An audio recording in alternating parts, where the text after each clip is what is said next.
Il y a des sons que l'on n'oublie jamais. Une petite clochette, un moteur qui approche lentement.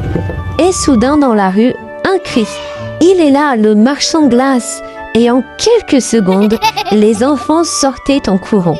Les parents souriaient et l'été commençait vraiment. Aujourd'hui, ce souvenir semble presque irréel. Et pourtant, pendant des décennies, le camion de glace ambulant faisait partie de la vie des Français. Dans les années 40 jusqu'aux années 70, c'était bien plus qu'un vendeur. C'était un rendez-vous, un moment de joie, un petit bonheur simple que toute une génération partageait. Alors aujourd'hui, je vous propose de remonter le temps, de retrouver ces étés d'autrefois, ces rues pleines de vie et de redécouvrir l'histoire du marchand de glace ambulant en France. Fermez les yeux un instant. Imaginez une petite rue française quelque part entre 1945 et 1948. Les façades sont encore marquées par la guerre. Les murs sont parfois fissurés. Les volets en bois grincent doucement. Il n'y a pas encore beaucoup de voitures. On entend surtout des pas, des voix et parfois le bruit d'un vélo sur les pavés. L'été est là. Un été simple, sans climatisation, sans écran, sans distraction moderne. Les enfants jouent dehors, ils courent, ils rient, ils inventent des jeux avec presque rien. Et puis soudain, un son inhabituel. Un appel. Glace, glace bien fraîche. Les têtes se tournent, les enfants s'arrêtent. Et au bout de la rue, apparaît une silhouette. Un homme, souvent seul. Parfois en tablier, parfois en chemise retroussée, avec une casquette pour se protéger du soleil. À côté de lui, une charrette ou un vélo équipé d'une caisse en bois. Cette caisse, c'est son trésor. À l'intérieur de la glace naturelle, mélangée à du sel pour maintenir le froid le plus longtemps possible. Pas d'électricité, pas de congélateur. Tout repose sur un savoir-faire précis et sur le courage. Car garder de la glace en plein été en 1946, c'est déjà un exploit. Le vendeur s'arrête, il ouvre lentement la caisse. Un léger nuage froid s'en échappe et les enfants s'approchent, les yeux brillants. Car à cette époque, une glace ce n'est pas seulement un dessert banal. C'est un luxe, un moment rare, un petit miracle. Les parfums sont simples, vanille, chocolat, parfois citron. Souvent présentés sous forme de bâtonnets ou de petites portions dans des moules métalliques. Les premières glaces artisanales sont parfois fabriquées localement, avec du lait, du sucre et des arômes naturels. Certaines viennent déjà de maisons qui deviendront célèbres plus tard, comme Miko, qui commence à se développer en France à cette époque. Mais dans les années 40, la majorité reste encore artisanale. Et les prix? Les prix racontent aussi une histoire. Une glace peut coûter entre 20 et 50 centimes de francs, parfois 1 franc, ce qui représente déjà une petite dépense. Alors les enfants regardent leurs mains. Une pièce serrée dans la paume, souvent donnée par les parents avec une phrase simple. Fais attention et ne la fais pas tomber. Le vendeur tend la glace, un geste lent, presque cérémonial. Et le premier coup de langue est toujours le meilleur, toujours parce qu'il est attendu, parce qu'il est rare et parce qu'il marque le début d'un moment unique. Autour, les adultes regardent la scène avec un léger sourire, car eux aussi savent que ces instants resteront gravés. Le vendeur, lui, reprend sa route, rue après rue, village après village, sous le soleil avec sa clochette ou sa voix. Et peu à peu, il devient familier, reconnu, attendu. Dans certains quartiers, on connaît même son heure de passage. Et quand il ne vient pas, il manque quelque chose, comme un petit morceau d'été. Ces hommes, sans le savoir, posent des bases d'un rituel. Un rituel simple, mais profondément humain. Un moment de partage, de fraîcheur et de bonheur, dans une France qui en a terriblement besoin. Mais bientôt, la France change, l'économie repart, les familles s'équipent, les rues se remplissent et avec les années 50, le marchand de glace va se transformer. De simple vendeur, il va devenir une véritable institution. Et surtout, il va commencer à arriver en camion. Nous sommes maintenant au début des années 50. La France change, elle se relève. Les rues se remplissent à nouveau. Les commerces rouvrent, les familles reprennent goût à la vie. Et avec cette nouvelle énergie arrivent de nouveaux plaisirs. Parmi eux, la glace. Mais cette fois, tout est différent. Car le marchand de glace n'est plus seulement un homme avec une charrette. Il arrive désormais en camion. Un petit véhicule utilitaire souvent blanc ou crème, parfois peint de couleurs vives, bleu clair, rouge ou jaune pâle. Sur les côtés, des inscriptions peintes à la main. Glace, crème glacée ou encore des logos de marques qui commencent à s'imposer, comme Nico.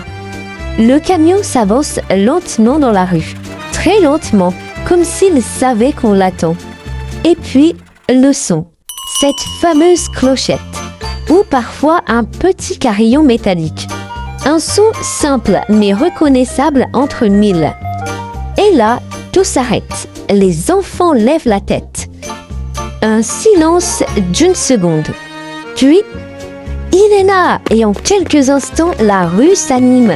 Des portes s'ouvrent, des sandales claquent sur le sol, des rires éclatent. Les enfants accourent, une pièce à la main. Parfois 1 franc, parfois 2 francs. Car dans les années 50, les prix ont légèrement augmenté, mais restent tout de même accessibles. Un petit bâtonnet glacé, environ 1 franc. Une glace plus élaborée, 2 à 3 francs. Un cornet, parfois jusqu'à 5 francs. Ce n'est pas rien. Mais c'est un plaisir que les parents acceptent volontiers, surtout en été. Le camion s'arrête, le vendeur descend. Ou ouvre directement un petit volet latéral. Et là, c'est un spectacle. À l'intérieur du camion, tout est organisé. Des compartiments métalliques remplis de glace, de bacs, de moules. Parfois un système rudimentaire de froid, souvent encore assisté par de la glace naturelle. Mais surtout des trésors.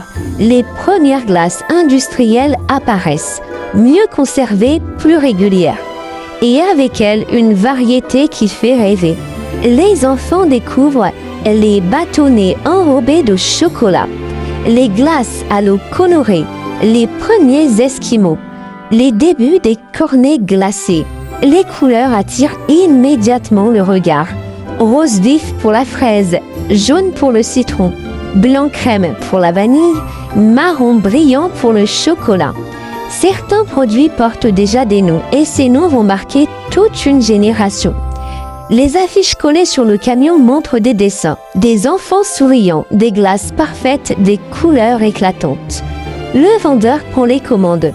Qu'est-ce que tu veux? Et là, le moment le plus difficile, choisir. Parce qu'on ne peut en prendre qu'une, alors on hésite. On hésite longtemps. On regarde les autres, on compare et finalement, on pointe du doigt. Le vendeur sort la glace, lentement, toujours ce petit geste précis. Et l'attend. Les enfants s'écartent, cherchent un coin d'ombre et dégustent. Certains mangent vite, de peur que ça fonde. D'autres prennent tout leur temps. Et autour du camion, une vraie vie se crée. Les voisins discutent, les parents échangent quelques mots. Certains prennent aussi une glace. Le camion devient un lieu, un point de rencontre, un moment suspendu. Et puis, comme toujours, il repart, lentement, vers une autre rue, un autre quartier, un autre groupe d'enfants impatients. Et jour après jour, été après été, le camion de glace devient une habitude, un rituel, un symbole dans toute la France, des grandes villes aux petits villages. Et pour beaucoup d'enfants, l'été ne commence vraiment que lorsqu'ils entendent la clochette du marchand de glace. Mais le meilleur reste encore à venir, car dans les années 60, le camion de glace va atteindre son apogée. Plus de choix, plus de couleurs, plus de souvenirs, et surtout des créations devenues légendaires. Dans la France d'après-guerre, tout est à reconstruire. les villes, les routes, mais aussi les petits plaisirs du quotidien. Parmi eux, la glace va peu à peu retrouver sa place et devenir bien plus qu'un simple dessert, un symbole de renouveau, de légèreté retrouvée. C'est dans ce contexte que naît ce qui deviendra une véritable institution, le camion Nico. À l'origine, Nico n'est pas encore ce géant que l'on connaît. L'entreprise se développe progressivement dans les années 50, en modernisant la production de glace industrielle. Mais très vite, une idée simple et brillante va changer la donne, aller directement à la rencontre des consommateurs. À une époque où les congélateurs sont encore rares dans les foyers, le camion frigorifique devient une solution révolutionnaire. Les premiers camions Nico apparaissent à la fin des années 50. Ce sont des véhicules utilitaires transformés, équipés de compartiments isothermes et de systèmes de réfrigération rudimentaires mais efficaces. Leur mission est claire, parcourir villes, villages et plages pour apporter la glace là où elle n'existe pas encore. Mais très vite, ces camions deviennent bien plus que de simples véhicules de livraison. Ils deviennent reconnaissables entre mille. Le logo rouge et blanc, les affiches colorées présentant esquimaux, cornets et bâtonnets glacés. Tout est pensé pour attirer le regard. Et surtout, il y a ce détail inoubliable. La petite musique. Car oui, le camion Nico ne se contente pas d'arriver, il s'annonce. Dans les rues calmes des quartiers résidentiels ou sur les routes des vacances, le son du camion devient un véritable signal. Les enfants accourent, les parents sourient, le marchand devient une figure familière presque attendue. Dans les années 60, le camion Nico s'impose comme un élément du paysage français. Il accompagne les vacances d'été, les dimanches ensoleillés, les sorties en famille. Il traverse les marchés, s'arrête sur les places de village, longe les plages bondées. Et avec lui, une nouvelle manière de consommer voit le jour. Plus spontanée, plus mobile, plus joyeuse. Le camion évolue aussi avec son époque. Les modèles deviennent plus modernes, plus spacieux, mieux équipés. Les vitrines s'agrandissent, permettant d'exposer les produits. Les cartes s'enrichissent. Glace à l'eau, crème glacée, nouveautés aux formes et couleurs variées. Le vendeur, quant à lui, joue un rôle essentiel. Souriant, proche des gens, souvent connu dans son secteur, il incarne la marque autant que le camion lui-même. Il connaît les habitudes, les préférences des enfants, les horaires idéaux pour passer. Il ne vend pas seulement des glaces, il vend un moment, un instant suspendu dans la chaleur de l'été. À la fin des années 60, le camion Nico est devenu une icône populaire. Il symbolise une France qui bouge, qui consomme autrement, qui redécouvre le plaisir simple des choses. Mais déjà, les premiers changements se profilent. La grande distribution se développe. Les congélateurs arrivent dans les foyers. Et le monde autour du camion commence lentement à se transformer. Derrière l'image joyeuse du camion de glace, il y a une réalité souvent méconnue, celle d'un métier exigeant, rythmé et minutieusement organisé. Une journée de livreur de glace commence bien avant que le soleil ne soit haut dans le ciel. Très tôt le matin, parfois dès l'aube, le livreur arrive au dépôt. C'est ici que tout commence. Les glaces produites en usine ou dans des ateliers spécialisés sont stockées dans de grandes chambres froides. La chaîne du froid est essentielle, rien ne doit être laissé au hasard. Le livreur prépare alors sa tournée. Il vérifie son chargement. Esquimaux, cornets et glace à l'eau, spécialité du moment. Chaque produit est compté, rangé avec soin dans les compartiments réfrigérés du camion. L'organisation est stratégique. Les produits les plus demandés doivent être facilement accessibles. Les plus fragiles sont placés dans les zones les plus froides. Tout est pensé pour optimiser la rapidité du service. Ensuite, il y a le camion lui-même. Avant de partir, le livreur contrôle l'état du véhicule. Niveau de carburant, système de réfrigération, propreté de la vitrine, le camion est à la fois un outil de travail et une vitrine ambulante. Puis vient le départ. La tournée est rarement improvisée. Elle suit un parcours précis, souvent les mêmes jour après jour. Quartier résidentiel, centre-ville, zone touristique. Chaque arrêt est choisi en fonction de l'heure et de l'affluence. En fin de matinée, les premières ventes commencent. Mais c'est surtout l'après-midi que tout s'accélère. À la sortie des écoles, dans les parcs, sur les plages, le camion devient un point de rassemblement. Les enfants arrivent en courant, parfois même avant que le camion ne s'arrête complètement. Le livreur doit être rapide, efficace, mais aussi chaleureux. Il prend les commandes, serre les glaces, rend la monnaie. Il échange quelques mots, plaisante, reconnaît ses clients réguliers. C'est un métier de contact, un métier où le sourire compte autant que le produit. Mais derrière cette apparente simplicité, le rythme est soutenu, la chaleur est intense et le va-et-vient est constant. Et il faut rester vigilant, maintenir la température, éviter les pertes, gérer les stocks tout au long de la journée. En fin d'après-midi, la tournée se poursuit souvent dans les lieux de promenade, bord de mer, places animées, fêtes locales. Puis vient le moment du retour. Le camion rentre au dépôt, les invendus sont comptabilisés, le matériel est nettoyé et les comptes sont faits. La journée se termine souvent très tard, fatigante certes, mais aussi profondément humaine. Car au-delà des kilomètres parcourus et des glaces vendues, le livreur a participé à quelque chose de plus grand. Créer des souvenirs, des instants simples partagés, des moments d'été que beaucoup n'oublieront jamais. Et c'est peut-être là, finalement, la véritable richesse de ce métier. Nous sommes maintenant dans les années 60. Et cette fois, tout est en place. La France vit une période de croissance. Les familles partent en vacances, les enfants jouent dehors jusqu'au soir. Et dans ce décor, le camion de glace devient bien plus qu'un simple commerce. Il devient un symbole de l'été. Dès le début de l'après-midi, les enfants commencent à guetter. Certains restent près de la fenêtre, d'autres jouent dans la rue, mais gardent une oreille attentive. Car ils savent qu'à tout moment, il peut arriver. Et quand le son retentit, c'est une explosion. Il arrive, il arrive. Les enfants lâchent tout, vélo, billes, corde à sauter, tout.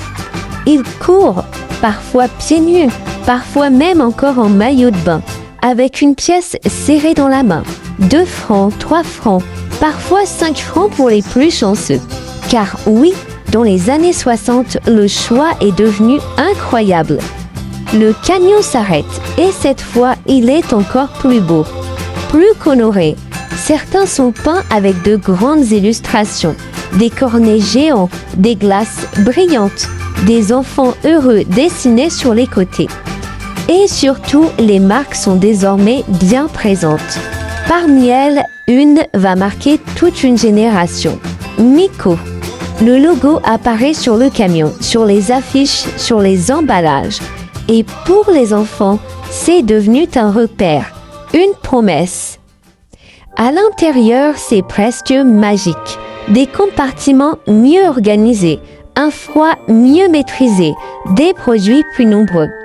Et surtout, des glaces devenues mythiques. Les fameux Esquimaux enrobés d'un chocolat qui craque sous la dent. Les cornets avec leurs gaufrettes croustillantes et leur crème glacée généreuse. Les glaces à l'eau rafraîchissantes colorées qui fondent trop vite sous le soleil.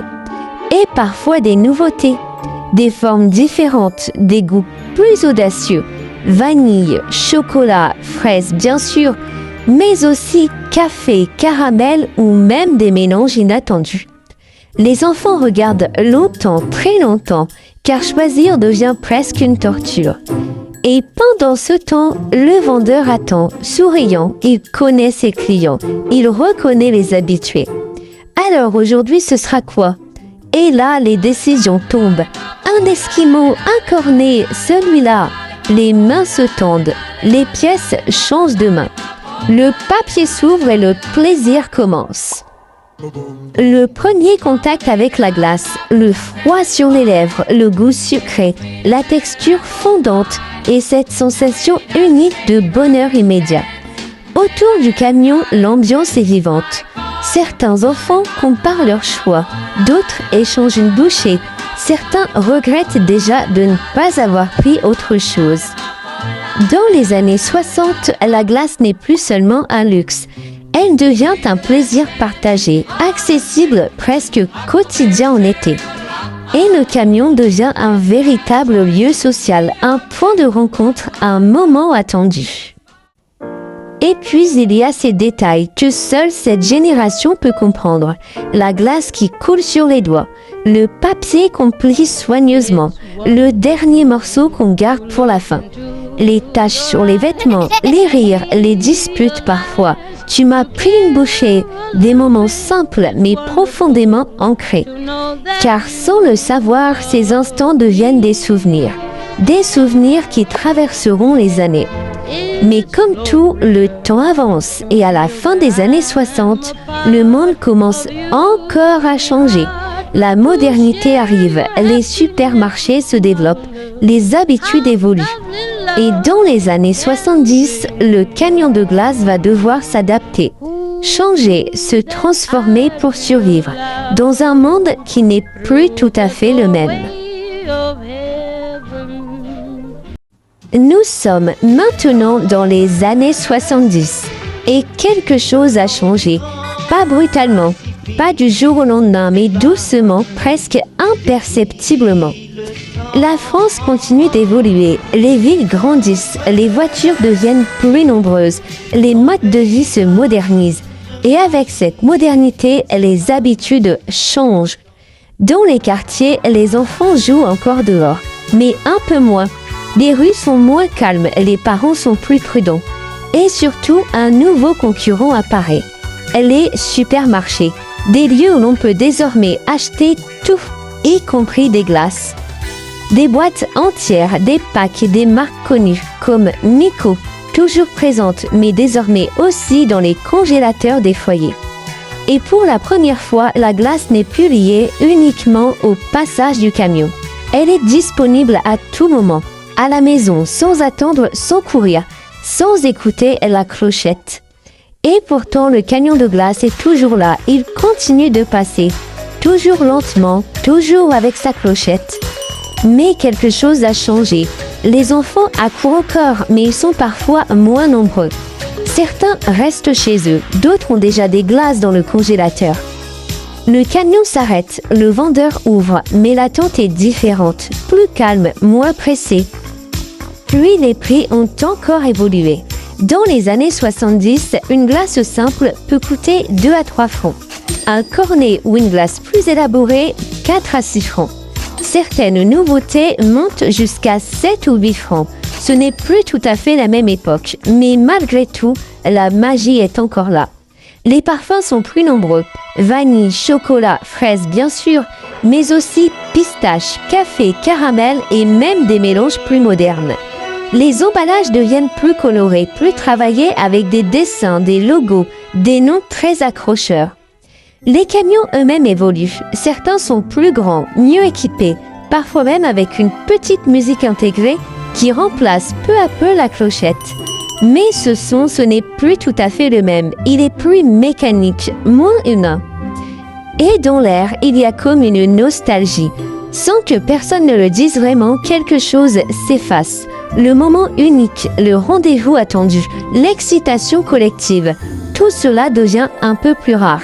Le camion passe, les enfants prennent leur glace, mais ils repartent plus vite. Moins de discussions, moins de rassemblements. Le monde change et avec lui, les petits rituels disparaissent lentement. Le vendeur, lui, continue comme avant, rue après rue, avec ses habitudes, ses gestes précis, son sourire. Mais il le sent, il le voit, il y a moins de monde, moins d'attente, moins d'émerveillement. Et pourtant, il est encore là, gardien d'un moment, d'une époque, d'un souvenir, car pour ceux qui continuent à venir, chaque glace a encore le goût de l'enfance. Et puis un jour, dans certaines rues, il ne passe plus. Plus de clochettes, plus de moteurs lents, plus de camions, rien. Juste le silence et un souvenir. Un souvenir qui reste dans le cœur de ceux qui ont connu ces étés-là. Même si le camion disparaît peu à peu, il ne disparaît jamais vraiment, car il continue de vivre dans les mémoires, dans les histoires et dans ces petits moments où une simple glace peut encore nous ramener des années en arrière. Et aujourd'hui, si vous fermez les yeux un instant, peut-être que vous pouvez encore l'entendre. Cette clochette, ce petit son simple mais inoubliable. Peut-être que vous revoyez cette rue, ces maisons, ce soleil d'été qui chauffait les murs, et vous courant avec une petite pièce serrée dans la main. Peut-être que vous vous souvenez du goût, ce goût si particulier, pas seulement celui de la vanille ou du chocolat, mais le goût de l'enfance. Car au fond, ce n'était pas juste une glace, c'était un moment, un instant suspendu. Un petit bonheur que l'on attendait toute la journée. Aujourd'hui, tout est différent. Les glaces sont partout, dans les supermarchés, dans les congélateurs, disponibles à tout moment. Des marques comme Miko sont toujours là, mais quelque chose a changé. On n'attend plus, on ne court plus dans la rue, on ne guette plus un son au loin. Et peut-être qu'on a perdu quelque chose en chemin. Pas la glace, mais le moment. Et pourtant, ces souvenirs sont toujours là, intacts, précieux. Ils vivent en nous, dans ces petits détails. Une odeur d'été, un rayon de soleil ou même une simple glace. Le camion de glace a peut-être disparu, mais dans nos mémoires, il continue de passer, encore et encore, chaque été.